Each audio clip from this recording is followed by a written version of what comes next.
Hi, hello, welcome to Devon Monk's Works and Worlds. We are on Monday Monk 80, 80, not 90 yet, I know that. 88? Oh, excuse me, 88? Are we up to that? I really don't know. But we're moving through the 80s in Monday Monk, and I want to thank you for spending a little time with me here today. If this is Monday when you find me, happy Monday. And if it's another day of the week, I hope you've been having a good week so far. I'm going to go over the things that I always go over, which is how is writing going, how is knitting going, and how are things going in Monkland. And I'm just going to dive right in. Writing is going really good, actually, and this feels nice to say after the last couple of weeks where I felt like I've been like, yeah, it's going okay, but it could be going better. And this week I've gotten a couple of days where I've been able to put some dedicated time and focus on the projects, and I'm feeling good about it. So I am just rolling through Nursery Crimes and getting some work done on Wayward Devils, which is book 4 in the Souls of the Road series. And yeah, I'm doing my best to keep all the balls rolling, and so far things are coming along pretty well. I think Nursery Crimes will be wrapped up here pretty soon. I'm seeing the light at the end of the tunnel. That means I have a big chunk of the book left, but I can see kind of how many more, maybe not chapters, but how many more scenes I have until the end, or I have a pretty good idea of it. So I'm going to work on it a little more in every minute that I have, any little spare minute, and see if I can't get it done this week. I will let you know by next Monday if I did or not. Oh, and Nursery Crimes, I know I've said this, that's being shared over on my Patreon, chapter by chapter every week. The Patreon members are getting that book. It's a book I'm not sure if I'm going to publish. It's a standalone. It is a noir fairy tale. It is humorous. It's the book that I got my first agent from, and I've let it sit for just years and years and years, and I'm revisiting it and putting it out chapter by chapter, cleaning it up, changing the whole book really, and putting it out chapter by chapter. So if you're interested in it, I'll put a link to my Patreon down below and you can take a look at that. What else is going on? Knitting. I actually knit like 3 rows. I felt very proud of myself. I didn't do much. I took my knitting with me when my sister and I went out of town on our very quick, like basically it was 3 days, but it's really like one day we drove there and got set up and then stayed that night, and then the next day we stayed the day, and then we came home the next day. So it felt like one full day RV trip. That's when we had the atmospheric river and the windstorms come rushing right off the coast and batter the campground. It was pretty great. If you didn't watch last week's video, I put a clip of the rain coming down in the morning after the night storm in the campground, and it's just a short clip, but it's worth seeing, and it's at the end of last week's video, so you can go take a look at that too if you'd like to. But I did, like I said, I took my knitting with me, and I did some. I might see if I can do some today or tomorrow. But like I said, I'm trying to put my extra minutes, all my spare time into writing, because I'd like to get a couple projects pushed forward. So knitting is going a little slower than I would like. Let's see, last thing.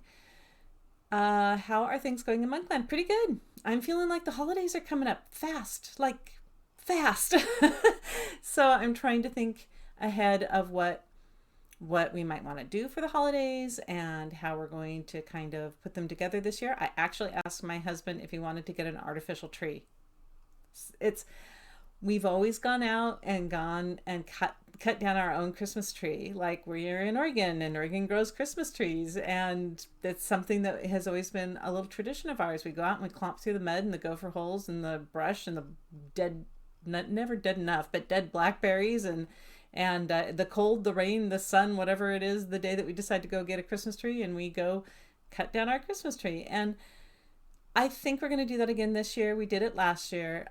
But I'm wondering if it's better, like, for the environment to do an artificial tree. Does anyone know, like, is it better to do an artificial tree that you use over and over again, so you're not using up the resource of a live tree that, you know, is watered and taken care of for however many years, 4 or 5 years or 6 years, and then we enjoy it for 1 month inside, and then, you know, it gets chopped up into bits and, you know, put into the green recycle bin. Like, is that more earth friendly to use an grown tree, an actual live tree, or is it more earth environment friendly to use a plastic tree that you just, you know, it's indestructible and you'll use it every year? I don't know. Let me know what you think. Do you do trees for that? I mean, I suppose we could do something else, but I do like the twinkly lights, and I like the little uh, ornaments, I like seeing, because we get one almost every year, so they kind of are little bookmarks of our life, and so I like all that stuff. It's very nostalgic. I don't know. Let me know. I'm interested in your traditions. Maybe no tree at all. Maybe something different. That sounds cool too. So anyways, I'm already thinking ahead toward those kinds of holidays and towards Thanksgiving, what we're going to do there. And I haven't put together a menu or anything yet, but I definitely have my mind on these things. And along with November comes my intense desire to do some sort of a crazy last minute remodel in my house. And it's not going to happen this year. There's going to be no banana nana me running around the house doing something, painting an entire room or stairs or something at the last minute. That's just gonna get don't touch that, it's wet when people come over or something. No, I'm not gonna do that. I still do have a little bit of patch painting that I need to do in some of our least used areas from still our electrical remodel, and that's simply because it's one of those to-do list things that I know I need to do it, and then it keeps getting shoved to the back burner. And I'd like to take care of that because it would just kind of tidy up some little out of the way places. And that's, tiny paintbrush or little paintbrush and little, bucket of paint, and wouldn't take very long at all to do those kinds of things. I might do that. I might put myself to that instead of doing something more radical. So holidays are coming up, trying to keep my mind on those. And otherwise, we had another windstorm here in the valley. It blew all the leaves off of our coral maple that we have out front. Like half of the leaves are gone on half of the tree, and the other half of the tree still has leaves because that's where the wind was hitting the tree. Poor tree. And I think our crow is back. Our original crow that we talked into, kind of lured into our yard and fed it peanuts. And I think we started that in 2020. And I'm pretty sure it's back because it's picking up 2 peanuts just like it always has. It's about the right size and shape. All crows look pretty much the same to me, but some are a little bigger or some are a little more slender. And this looks like our original crow, so I'm wondering, and is by itself, which is how our original crow came. So I'm wondering if we've got our original crow back, along with our threesome that is also hanging out at the house. So that's pretty fun. I'm trying to teach him to say hello. That's my new thing. I'm like, feed him peanuts, teach him to come to the call, and then when they show up, I want them to go, hello. Am I going to make them do that? Probably not. Am I going to try? Yes. Are the neighbors going to think I've absolutely lost my marbles? Well, they already think that. So it's not going to be anything new. Okay. To fill up our time, I am going to pull out the wooden heart, and I'm going to grab one little strip of paper, and we're going to talk about whatever random subject I wrote in here. Ooh, I'm going to have to start filling this up again with some more stuff. I mean, there's probably 50 or 60 things in there, but I might have to come up with some new ideas. Interesting. Okay, here's what I pulled. Collections. Not as in you owe money, but I'm sure I was talking about writing collections. And collections are different than an anthology. So an anthology is generally a book, a volume of stories by different writers. Often it's on a theme. I used to, back in the day when I was writing short fiction pretty much exclusively, you would hear of a anthology that was looking for stories, and I would write a story to that theme for the anthology in the word length that they wanted and send it off by deadline, and they would buy it or not. And it was one of the ways that I cut my teeth and got a lot of rejections. I got in my short fiction years, I got 6 pounds of rejections. Yes, I weighed them. And some of them were the size of a sticky note. So but that was back in the day when you mailed off your manuscript paper, double spaced, 1-inch margins, printed on one side, off it goes, and then you include a self-addressed stamped envelope. That would come back with rejections. Every once in a while, it'd come back with a contract offer, but those rejections, I saved them up, and 6 pounds. I think I finally got rid of them. I'm not sure. I remember thinking about it, like I had them all in my hands, and I'm like, why do I need to hold these? And I think I got rid of them, but I'm not sure. As I continue to declutter the house, we'll see if I tucked them away somewhere or not. But okay, so anyways, that's anthologies, which is different than collections. Now, collections are generally the works of one author put together into a volume. So for me, I have a short story collection called A Cup of Normal. I have it around here somewhere. Let's see if I destroy the desk. I had to reset up my camera in a different way, and so I'm kind of hoping it doesn't fall over. live YouTube here, folks. Yeah, so this is my collection of short stories, A Cup of Normal. Some of these were the ones that I did sell to anthologies, and I haven't put together another collection.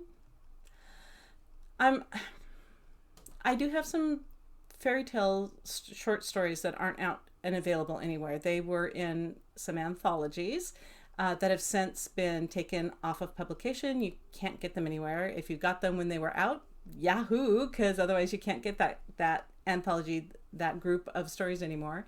So I have some fairy tale short stories that I could put in a collection. But I feel like if I were to do that, I'd like to write a few more because, you know, if I, as a reader, am going to buy a collection, I want several stories. And I think I only have 4 or 5, and I'd like to add a few more to that. And then I do have some short stories that aren't in Cup of Normal, and they're in draft form, and I haven't cleaned them up, and they are more tied into the Ordinary Magic or Ordinary Oregon series, and I haven't gone forward with those yet either. I tell you, people, it's time for me to sit down and just look at all my projects, because I hear you. I haven't finished the hockey book. I know there are things that I haven't tied off yet, and I need to look at how I can get that done in reasonable amount of time. And I keep saying that every year, and it's really my goal. It's one of those goals that I feel like one of these years I will get it, and I won't be able to be organized and hit all those deadlines unless I keep trying. And I have hit a lot of deadlines. I have had to pivot in the middle of the year. I certainly didn't expect to re-release the Broken Magic series this year, Hellbent and all of those, and to write a new novella a short novel in that series. I hadn't expected to do that. That seemed like the best opportunity at the time, and I'm really glad I did. I'm so glad those books are out there and they're available, and I think they're in good shape, which makes me feel good about them. And you know, that was a really good thing to do. But I've got a lot of good things I need to do, and only so many days in the week, and only so many days I get to write now. My time is definitely split up a little different than it has been. And it not bad, just family stuff. I'm having to put a little extra time into family stuff, which means I have to really fit my writing in those little spare moments. And it means I have to reassess how I am tackling projects and how I get those projects out as quickly as possible. So I've done a few things. I've listened to some gurus online. I subscribed to a couple of video conferences that you could basically go to a conference digitally, you know, by kind of Zoom and stuff. And I'm listening to those experts talk about different ways to create better productivity and organization and stuff. So there's good things coming up. I'm on another learning curve. It's like this career. You never stop, which is great about it. You never stop learning something new. You never stop reinventing how you're going forward with your career. And I've got a lot of goals, and I know 2024 is coming up, so I'm getting excited about that. And yeah, so who knows, maybe there will be another collection in the future. I don't feel like that's coming in 2024, but that doesn't mean that a collection will never come out again, that I won't have another one. But in the meantime, if you do not have Cup of Normal, give it a shot. Libraries carry it. Our local library carries it. You can download it and get a digital copy from them and read it. And yeah, I think so. I think it's digitally available there. I'd have to check. It's been a little while. I actually have this out through a small press publisher of Fairwood Press. Sorry, when I'm filming this, I'm just don't have my head together. Fairwood Press is actually who put this out, and I think the digital copy is still available. I'll have to double check with that. But yeah, anyway, collections are really fun, and I do hope to do another one in the future, just probably not in 2024. We'll see what 2025 brings. Okay, that's it. I'm going to let you go. I know you have many wonderful things to do. I hope you have a wonderful week ahead of you, and I will see you next week. Bye for now.